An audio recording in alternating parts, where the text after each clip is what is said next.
Let me tell you something. It's not easy to say that there are the good guys and there are the bad guys, and we're in the middle. That's true to a certain extent, and it's been true for the last 10,000 years, but it isn't particularly true today, because a third party has entered the game.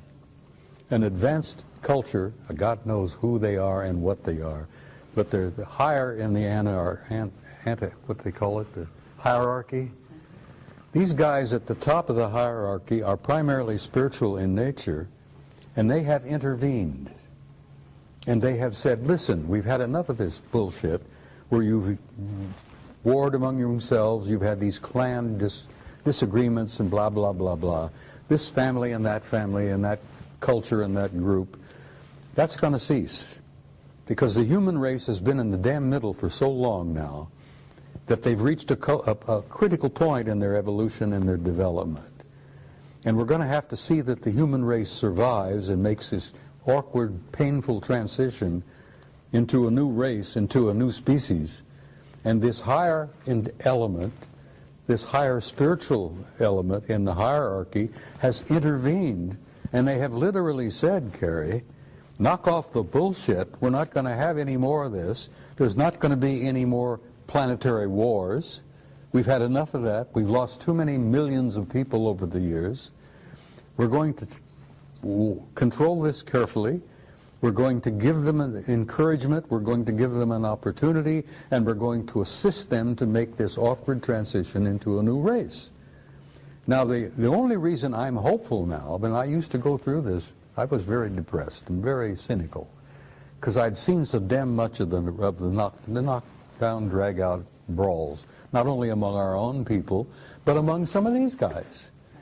And then I found out that there is this third party now that's involved, that couldn't care less about the clan disputes and the family disagreements and all that. All they care is to see that the human species makes this awkward transition into a new race and can reach out and take our rightful place in space and go to the stars where we belong, for God's sake. But that's their intention. That's what you've been told they want to do, because you were taken off-world by them. Yes, I was, and they've given me encouragement. Okay. And they've showed me the future, Carrie, and the future is glorious. We are going to make it, and we're going to look back at this awkward period, this blackness that we've been through for the last century or two, and we're going to look back like students of history and say, my God, look what they went through. Look what they did to each other. We're going to look back from the future into this particular time and place, and we're going to say, how in the world did they pull that off? Here they are killing hundreds of millions of people in these wars, butchering each other. This has got to cease. We can't let that race off the planet until they evolve and grow and mature where they can be safe. Okay, but Bob, that rationale, when you've got these races, off-planet races, who have been warring with each other for eons. So maybe there's a new guy on the block. Let me tell you something. Maybe that new guy is orchestrating things here. But actually, I'm going to sit over here and I'm going to be suspicious of even Well, that it's all right to be suspicious, and I know where you're coming from. I was talking to Joe Farrell not too long ago at another conference, and Joe Farrell has written The Cosmic War.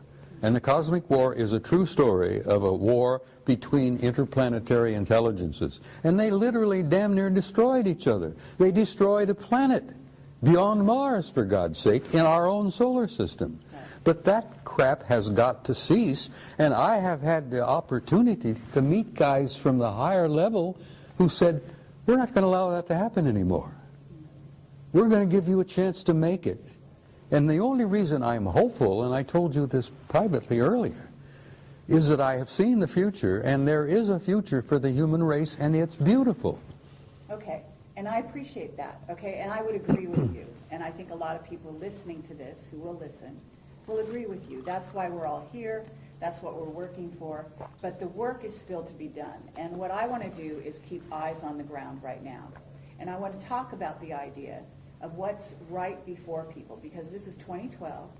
We're going into 2013, and some of these years are very crucial years. Okay, as you say, these are going to kind of be the years in which the transition happens. So it's happening right now. Exactly. So what I want to talk about here is, first of all, yes, you have a lot of bad kids in the class, okay, and those involve the Illuminati, some of whom are basically being run by certainly groups of reptilians, certainly a group of Anunnaki that may not have our best interest in mind. They'd like to clear the planet. They've got big plans, and they've been working on those plans for a very long time.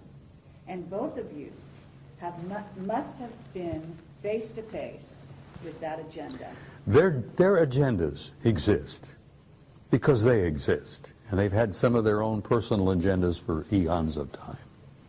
But their plans for our future don't mean diddly squat, because there are these higher developed cultures out there that have now intervened, and they're going to see that the human race is going to be allowed to make it.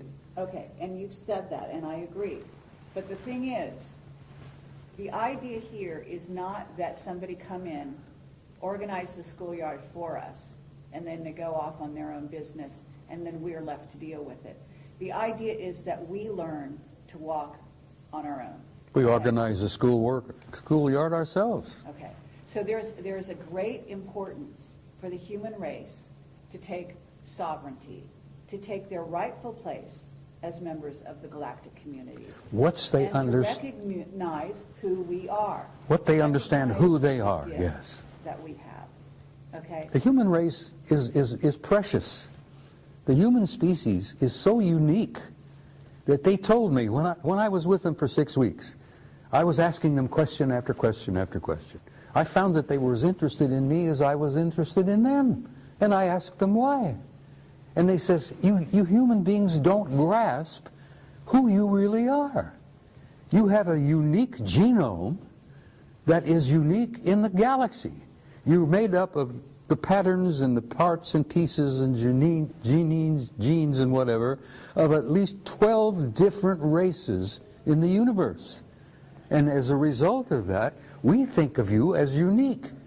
As a result of that, we look upon your little planet as probably one of the ripest and richest zoological gardens in this quadrant of the galaxy.